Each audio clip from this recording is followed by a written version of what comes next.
Y continuamos con Periodistas por el Cambio y queremos retomar este tema que necesita ser ampliado y profundizado, porque en este programa lo que buscamos es la profundidad de la noticia y hablamos del caso Quiborax. Se ha hablado mucho y hasta creo que se lo estaba mezclando ya con la política, porque el expresidente Carlos Mesa hablaba del caso Quiborax y hablaba del caso 21 de febrero. Para lo cual hemos invitado a un experto jurista, lo conocen como el abogado del pueblo. Hablamos de Abel Suazo, el ex abogado constitucionalista que hoy nos visita. Extra micrófonos hablábamos de estos decretos, leyes que se habrían hecho en el gobierno de Carlos Mesa y por qué no se respetó estas auditorías que se tenía que hacer según ley en el año 1993.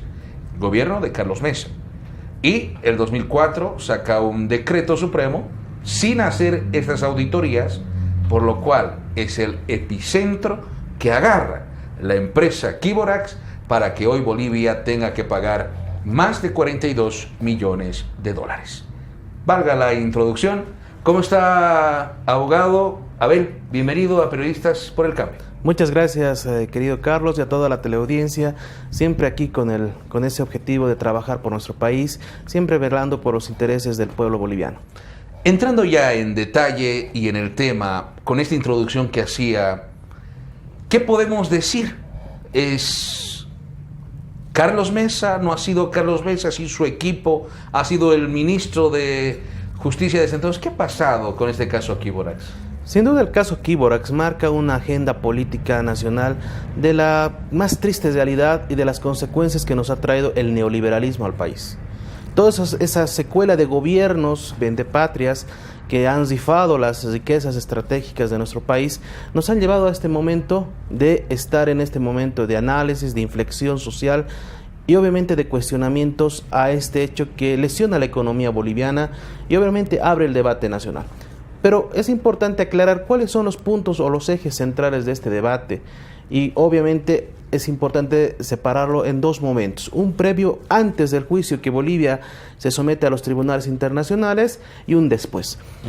Y en ese sentido hay que partir de un dato bien importante. Resulta que parte de esas políticas neoliberales que nos conducieron los gobiernos en la década de los 90, se suscribió un acuerdo, que es el acuerdo entre la República de Bolivia y Chile, sobre lo que es la promoción y protección recíproca de inversiones.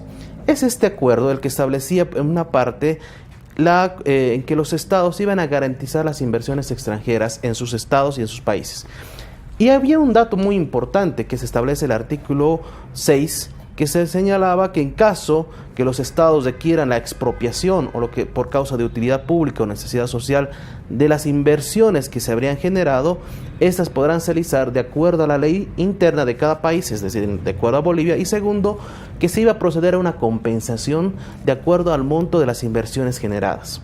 En ese sentido, además, este acuerdo nos subordina, por así decirlo, a lo que es un tribunal internacional de arbitraje, desconociendo que Bolivia es un estado independiente que tiene sus propias autoridades judiciales para resolver los conflictos que hacen a las controversias legales.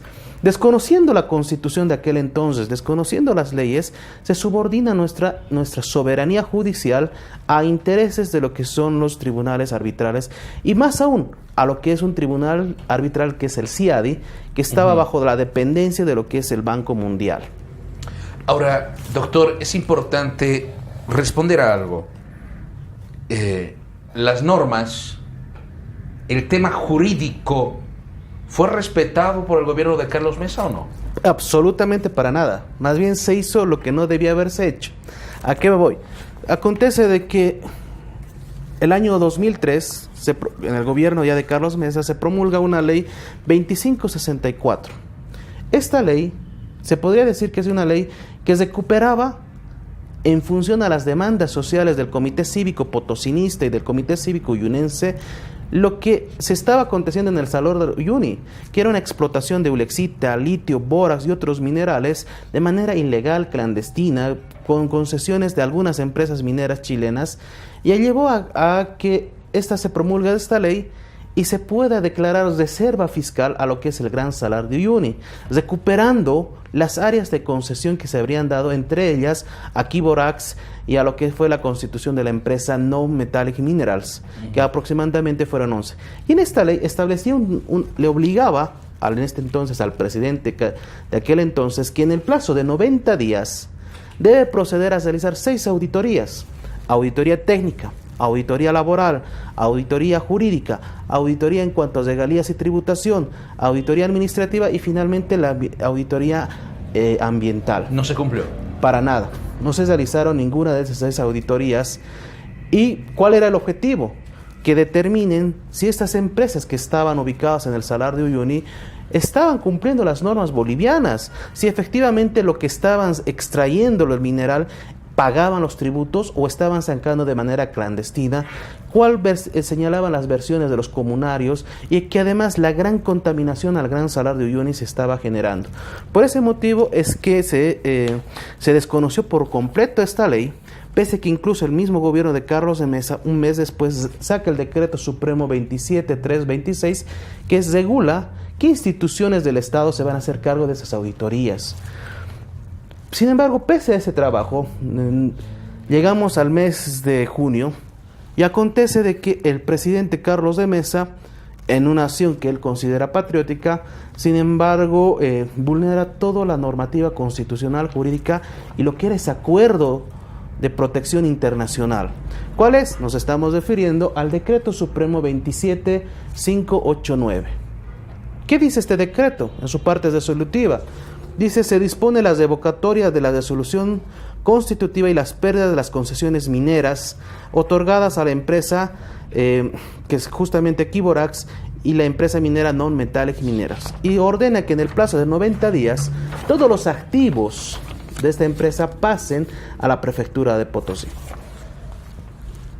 Entonces estamos frente a una expropiación en términos legales. Cuando hay una expropiación por estas naturalidades, corresponde, sea en cualquier situación de la empresa, un pago, lo que se llama en términos legales justo y precio. En este caso, había que realizar esas auditorías para determinar si había que devolver algo a la empresa o no, o tal vez la empresa tenía que pagar. No se lo hizo. A ver, en este tema del decreto también escuché en declaraciones, bueno, le hicimos una entrevista al diputado Balda y decía que el término revocatorio no existía en la Constitución, no existía en la ley minera, que también ha sido un enclave para que Quiborax pueda tener esta ventaja a través de CIADI y tener estos 42 millones. Ahora me voy un poquito más adelante. En la declaración que hace también el expresidente Eduardo Rodríguez Belcé, anuncia que hubo errores jurídicos que tuvo que ser solucionado por su gobierno, los cuales han sido cometidos en el gobierno de Carlos Mesa. ¿Ya era tarde lo que hizo Rodríguez Belcé? Muy tarde. Lamentablemente, inmediatamente que salió este primer decreto de revocatoria de las concesiones mineras, inmediatamente las empresas Quiborax y Non-Minerales Metallic procedió a mandarle una carta el 22 de julio al presidente Carlos de Mesa, en el cual le hace conocer que se inicia a partir de este momento, le dice, el proceso de consultas amistosas en el marco del artículo 10 del acuerdo entre la República de Bolivia y la República de Chile para la promoción y protección recíproca de inversiones. Con esto ya le está advirtiendo que estamos entrando a una antesala de un juicio internacional y que antes de que se vaya a esa instancia podamos solucionar de manera amistosa, le pide la empresa, y encontrar soluciones pacíficas a ambos intereses. Encuentra una respuesta sin sentido por parte de su ministro, indicando de que el capital de Quiborax no alcanza a la protección del acuerdo, toda vez que no tendría, la mayoría de los capitales no serían en capitales extranjeros.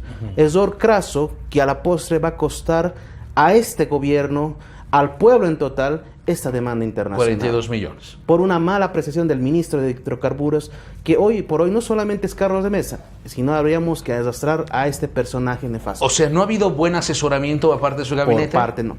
Y eso nos demuestra que el 14 de febrero, nuevamente le manda a los representantes legales de Non-Metallic Minerals y Quiborax al presidente Carlos de Mesa una nota que dice: Señor presidente, estamos en proceso de consulta amistosa, recordarle que de acuerdo al artículo 10 de dicho acuerdo internacional, por lo tanto, le proponemos que nombre a una persona de alto nivel o usted se abra para realizar las negociaciones. No hay respuesta. El 7 de diciembre, con nota subsellada en Palacio de Gobierno del 9 de diciembre, se le reitera a Carlos de Mesa que está en proceso la consulta previa y que cese las hostilidades contra la empresa, ya que se habían generado una suerte de confiscación por parte. No habiendo eso, curiosamente aparece un informe de los equipos técnicos de los ministerios de Economía, Minería y Justicia, en ese entonces que le dicen al ministro de Relaciones Exteriores, toda vez que en una conferencia internacional el ministro chileno habría expresado su molestia con relación a esta situación. ¿Qué dice para finalizar este acuerdo, este informe? Le dice al ministro que el decreto promulgado de Carlos de Mesa adolece de serios problemas jurídicos, lo cual va a llevar a que el caso No Metallic Minerals está a punto de convertirse en un problema internacional para Bolivia y se le pide que empiece a presupuestar para las próximas gestiones la contratación de un equipo jurídico y que de manera inmediata nos sometamos a las consultas amistosas y nombre al viceministro de Justicia para entablar estas negociaciones. ¿Se lo hizo o no? No se lo hizo. No se lo hizo. O sea, no se tomó en cuenta todo lo que podría venir a este conflicto internacional para Bolivia. Para nada. Para finalizar, la empresa Non Metallic, el día 24 de enero del 2005, presenta la última carta y le dice: señor Carlos de Mesa, han concluido los 6 meses de solución amistosa y nos vamos a remitir al Tribunal Arbitraje Internacional.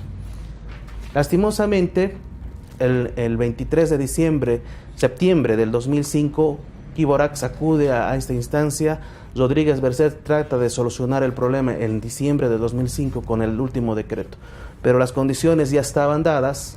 Lastimosamente ya nos subordinamos a un sistema legal de un mal asesoramiento, de las malas políticas y prácticas que nos llevaron los gobiernos neoliberales. Increíble. Esto da para una segunda entrevista y quiero comprometerlo al doctor para poder seguir hablando en próximos programas. En esta parte, lo que significa, bueno, una segunda parte de lo que va a ser el caso Quiborax. Y aparte de eso, o sea, nosotros escuchamos a veces que este tema se lo quiere llevar en el ámbito político.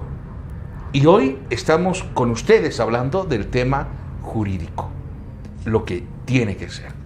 Doctor, muy agradecido por estar con Periodistas por el Cambio. No, más bien a toda la población, y lamentablemente es una entrevista que duele el corazón, particularmente nos quebranta el sentimiento de la bolivianidad, pero tenemos que conocerlo con lo que se dice, con la altura, para que estas cosas no vuelvan a pasar al país, y siempre al servicio de ustedes para la próxima entrevista, que será con bueno ya hablar del tema del juicio propiamente. Y sería bueno también que el doctor tenga su canal YouTube, como ha habido del expresidente, para que pueda exponer, y me imagino que muchos bolivianos le dirían tras esta explicación que hace jurídicamente, no políticamente. Gracias, doctor. Bueno, nos vamos a una rápida pausa y estamos de vuelta con Periodistas por el Cambio.